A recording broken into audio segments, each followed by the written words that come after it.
Ndị uwe ojii na Anambra Steeti akpụgharịgo otu nwa amadi aha ya bụ Eme Nnamdi Daniel bụ onye ji otu afọ ejere ala nna ya ozi na ọnọdụ ndị uwe ojii maka ebubo a na-ebo ya na o nwere egbe na-enwetaghị nkwado iwu, ibugharị ego, ịkatọ aha mmadụ, igwe ojoro nakwa ikwu na ọ bụ onye ọbụghị.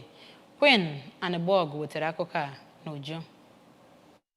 Ị ga-echeta na ka ọnwa Febụwarị dị na mkpụrụ ụbọchị 20 na isi ụlọọrụ ndị uwe ojii nke Anambra Steeti kwuru na a na-achọ onye ahụ achọ. Onye isi ndị uwe ojii na steeti a bụ Echeng kọwara na onye ahụ a na-enyo enyo gbara ọsọ gbaga obodo Benin Republic tupu ndị ọlụ Interpol anwụchie ya. O kwuru na Eme Nnamdi tinyere aka n'ego otu maazị Chubike Martins Ekwueme dọbiri ego ruru nde 447 wee tinye na ọba ego nke ya. Onye isi ndị uwe ojii gara n'ihu wee kwuo na okwu ya dị na ụlọ ikpe ma kwukwa njikere ụlọ ndị uwe ojii nke Anambra Steeti dị ịhụ na ndị mmadụ na-edebe iwu obodo otu o si wee kwesị. Ọ yọkwara ndị ọha mmadụ ka a na-enye ndị uwe ojii nkwado site n'ịgwa ha ije wuruwuru ọbụla a na-aga n'ogbe ha. Queen Anibog, akụkọ ụwa ABS.